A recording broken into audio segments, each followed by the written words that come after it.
What's up guys, Billy here from Mad Guns, and today we're collaborating with TargetTamers.com to bring you this video.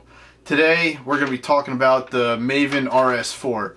Now you might have saw my last video about the Maven RS.5. Like the optic, essentially what it was a very high quality long range optic, second focal plane, lightweight, and would be great for several things, mainly in my eyes hunting. Not what I do, so I reached out to Maven to see if they could send me an optic that was right more up my lane, to see if, so I have a better opinion on it. It's something that I would use for what I do, and they sent me out the RS.4, and spoiler alert, was not disappointed.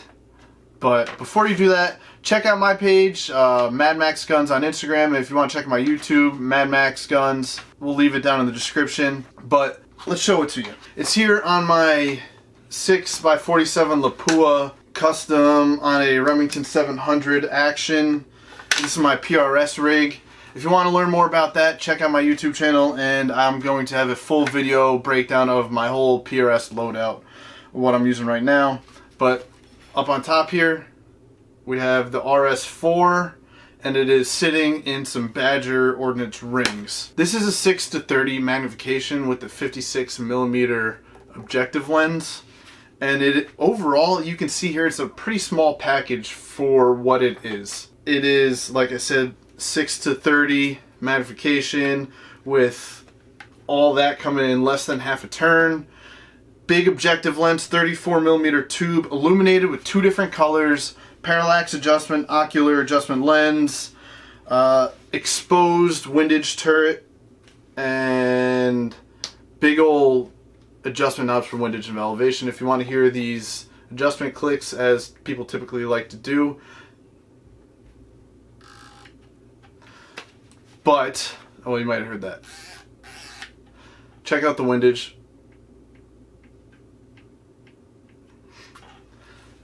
They're not the loudest, most obnoxious in the world, but they are tactile and they're not mushy, as you might think when you hear how not loud and clicky they are. What I'm really going to go into in this video is what I like about it, what I don't like about it, and the meh stuff that I could do without, or it doesn't really make a big difference to me. And lastly, the overall value of it, price-wise, and we're going to throw some comparisons in there to other stuff that would be, I don't want to say in its class, but comparable. Let's get into it.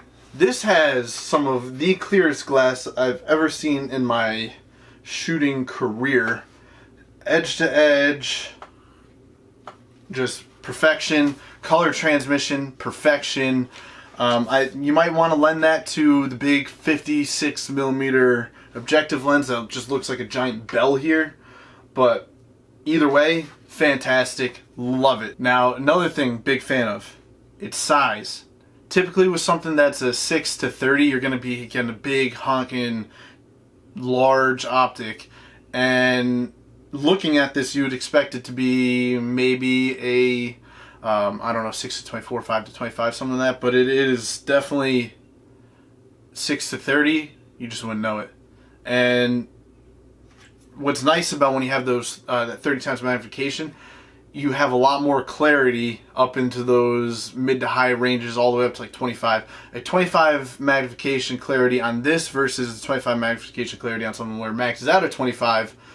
This is far clearer. You see, that's why a lot of people in PRS and NRL are using the 7-35s, just because where they typically sit in their magnification range is like between the 14 to 18. It's a lot more clear in something that is a 5-25, 6-24, 4-24, in that range, if that makes sense. Basically what I'm saying, the glass is fantastic, and it goes all the way up to a 30 times magnification, and you wouldn't know it. The reticle in here is fantastic. All the way out on a 6 times magnification. What you're really getting is just a nice fine crosshair. But when you start to crank it up, you got sort of a Christmas tree, but it's not so convoluted like a horse or H59, which I believe is a horse.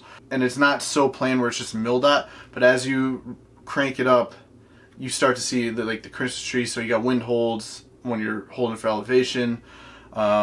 just for when you're shooting out to those far ranges and those windy ranges. One of my complaints with the RS5 was having this very similar reticle to this, but in the second focal plane, when you're backed all the way off, it's too much going on. When you're cranked all the way up, it was nice.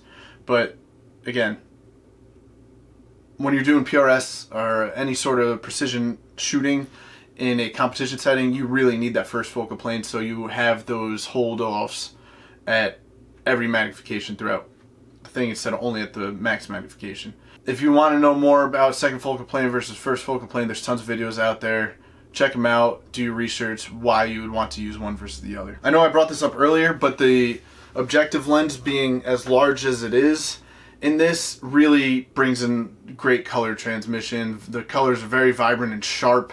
It's not dull, it's not like foggy or anything out there, but it's just a very sharp, vibrant color when you're looking out to distances. Cheaper Chinese glass, you might have a more dull gray look to it. This is exactly as you'd be seeing out the eye, perhaps even better. 34mm tube, again, another thing from the RS5 that I like more on the RS4. I'm not a big 30mm tube guy, especially on long range optics, mainly because of the amount of adjustment that it brings in. PRS competitions, you're typically shooting out to 1,000 yards, maybe a little more, so you really could use that adjustment depending on your caliber. This is a 6mm bullet traveling at 3,000 feet per second, so you're really not using that much adjustment, but it's there if you need it. 30mm tubes, you're going to run out, so that is what it is. I know I touched on this earlier, but big fan of the adjustments, how crisp it is, and how big the knob is up top, so it's just easy, you know, and you get more out of a full rotation, whereas a little knob, you get less. But it's just easier to control, read everything when you're trying to do it on the fly. You're not squinting, it's right there in your face. So big knobs, big win. Tracks perfectly. When you reset to 0, or when you crank up and reset to 0, you're back at 0. When you're dialing in, it's going to be the same place that you dial in every time. That's something that you should expect from any high quality optic. They nailed it. The 0 stop, very easy to set. The 0, like setting your 0 on it. I'm not going to go through the whole thing now. The top of this cap just unscrews here. I don't know if you can see it. And then you just pop the ring off, put it back on 0. Now the 0 stop itself, a little bit more in depth. You have to use the Allen key.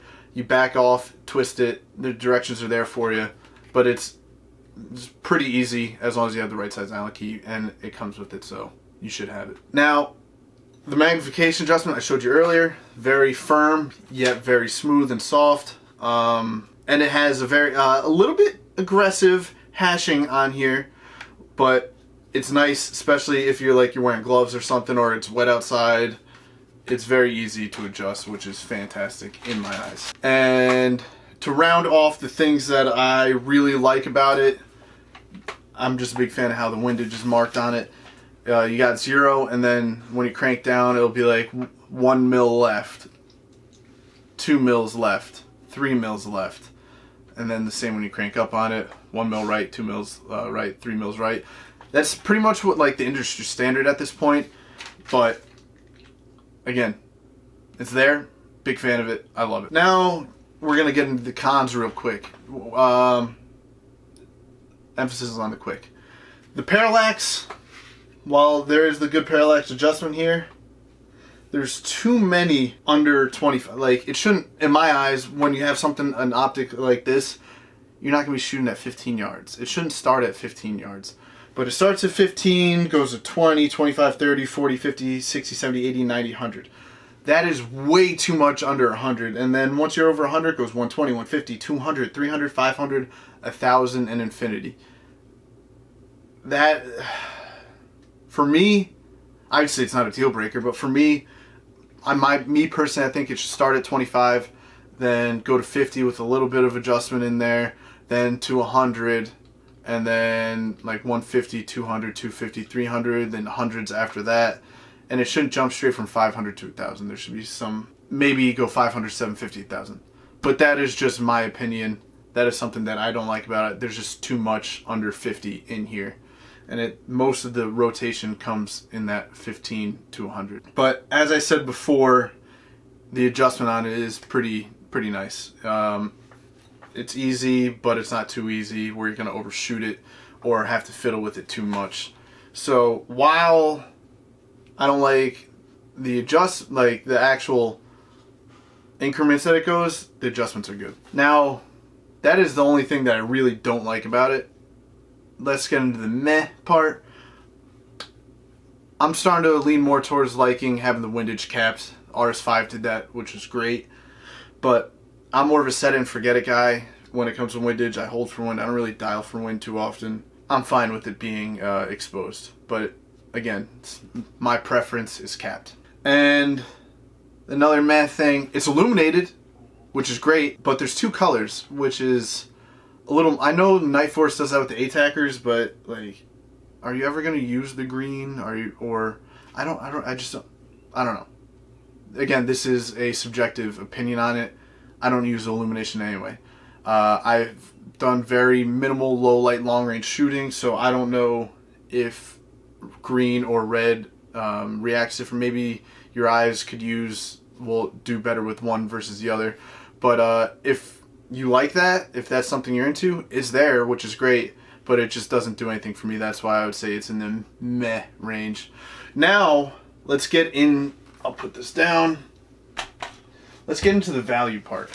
So, it's by no means a cheap optic. It is $1,800 MSRP, but don't let that drive you away. Because when you're looking at stuff in the range of this, Japanese glass, made in Japan, fantastic, quality control, quality assurance. When you look at other optics in that range, the 6 to 30s, let's talk about it. You got the Athlon Aries, which is a Chinese-made scope. It's granted a high-end Chinese-made scope. You're not going to be touching this quality control, clarity, none of that. Like, the glass is not really comparable. The MSRP for that is $1,500. The street price is about $1,200. Would I say that there is a $600 gain in quality with this optic? Absolutely. Without a doubt. I've played with the Aries a couple times, and great scope, but for a Chinese-made scope, I'm not paying that much money, especially with the other options that are out there. Now we have a Burst XTR Gen 2 5.5 to 28, which is similar to this. It's not illuminated, and it's not all the way up to 30, it's 28, but you're going to be paying between $1,800 and $1,900 for that, which is the same as this.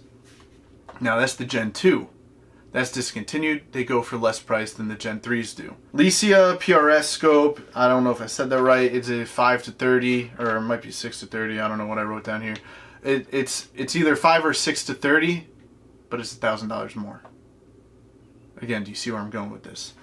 The Leupold Mark V, 7 to 35 for non-illuminated, depending on the reticle, goes from $2,200 to $2,600. Granted, that's the 7 to 35. What's the 5 to 25, you may ask? That starts at $2,000, non-illuminated. See where I'm going with this.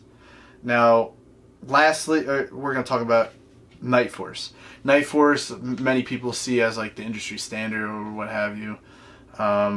They get all the SOCOM contracts now. We're going to start with the 7 to 35. That starts at $3,600. That is double the price.